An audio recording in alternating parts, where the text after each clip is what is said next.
আর কোন জায়গায় নিচে কোথায় আর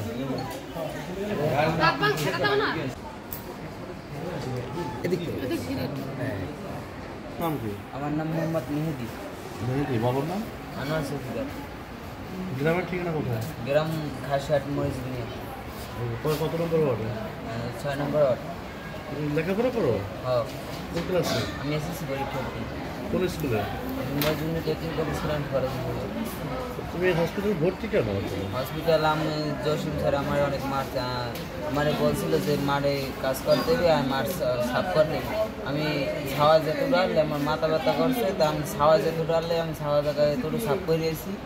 তারপরে আমি নিয়াজ স্যারের কাছে বললাম আমি যে স্যার আমার মাথা ব্যথা, আমি রোদে থাকতে পারবো না, যা আমার ভালো রোদে থাকলাম বমি দিব।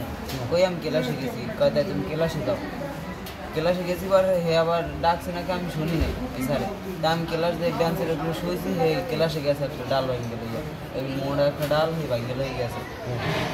লই গেছে পর আমার ডাক দিয়েছে, আমি উঠছি অনেক যে মাঠ পরিষ্কার করতে লো যে স্যার আমি মিয়াজ স্যারের কাছে বলি যে আমার অনেক মাথা ঘুরায়, তোর মাথা ঘুরানো গোষ্ঠী গেলে তুই মাঠ পরিষ্কার করতে লো।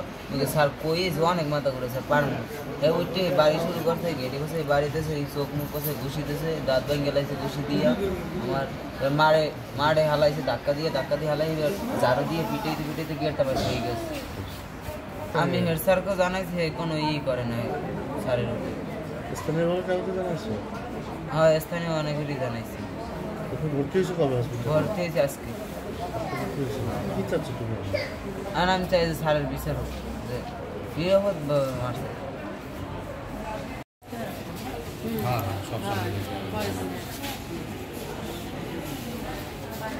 যে সন্তানেরা মানুষ স্যারেরা বানাইব, মা বাবা বানাইব, কিন্তু স্যারেরা মানুষ বানাইতে যাই এই স্যারেরা বলছিল আমার ছেলে তো মনে করেন এই বেডরুমের মধ্যে অন্ধকার কবরের মধ্যেই শুয়ে আছে। তাহলে গলা দিয়ে রক্ত যারা দেখে তো আমি আতঙ্ক হয়ে গেছি, আমি তো সইতে পারি না, বিদে আমি এই মেডিকেলে ভর্তি করছি আগে। তাহলে হাজার মায়ের পুতো তো এরকম স্যারের কথা নির্মমভাবে কোনো যেতে পারে। কিন্তু আপনারা আইসেন আইনের আশ্রয় চাই আমি যে হাজার মায়ের সন্তান যেন সুন্দরভাবে লেখাপড়া করিয়া সৌন্দর্যভাবে সারে গোদারে মানুষ হইতে পারে, এইরকমই যেন সর্ব কলেজে মান সম্মান থাকে। কিন্তু ছাত্র হিসেবে যে আরে তার সন্তান হিসেবে তো বুঝতে পারতে যে আমার সন্তানও তো আছে, আমি এইভাবে নির্মমভাবে মারি কেমনি? তাহলে আর সন্তান আছে না, ও তো মারছে কিন্তু আমি তো মা, আমার আরো এক সন্তান মারা গেছে, কিন্তু আমি তো ওই রক্ত দেখতে সইতে পারিনি স্যার। কিন্তু স্যারে যাতে দিলাম মানুষ করছে অমানুষের মতো মারিয়ে বলাইতেছে আমার সন্তান। আমি চাইয়াছি লইলাম, তোমার প্রিন্সিপাল স্যার বলে না এই স্যারের কোনো ভূমিকা নিল না। আমি গরিব মানুষ পড়তে করছি, আপনারা দয়া করিয়া এইটা ভালো করে তদন্ত করেন। আমার বলা যদি আমার সন্তান যদি কোনো স্যারের নাম কি হত্যাচার করে, এই স্যারের সাথে কোনো এক বালি পরিমাণ স্যারের মারছে, সেই স্যারের নাম কি? স্যারের নাম জসিম স্যার। এই ছেলের কি হয় আপনি? ছেলের মা। আমার নাম আয়েশা বেগম। স্কুলের নামটা কি চাচ্ছেন আপনি?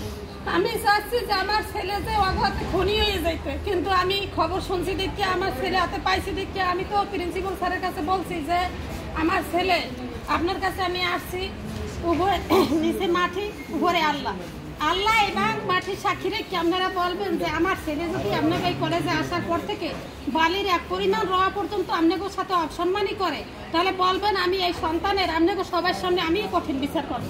স্যারে বলছে যে না এ ধরনের কোনো ও বদমাশি করে নাই, লেখাপড়া ভালোই করে, ও আগামীকালকে 7টা ফার্স্ট ক্লাস পেয়ে।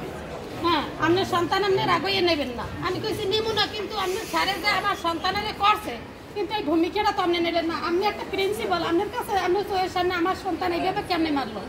তখন স্যারে বলছে যে এটা আমি পরে দেখতে আসি, কিন্তু রাত্রের বেলা আমার সন্তান আমি রাখছি যে স্যারেরা কি করে দেখি, কিন্তু কোনো স্যারে আমার সন্তানের এক নজর চোখেও দেখতে আসে না। পরে আমি সকালবেলায় মেডিকেলে নিয়ে আসছি। আমার এই পর্যন্ত কথা, কিন্তু আমার ছেলের যে নির্মমভাবে মারছে এই মায়ের আমি বিচার চাই। আমরা বলার পরে আমি আইনে আসতে যাবো। থানায় অভিযোগ করবেন? হ্যাঁ।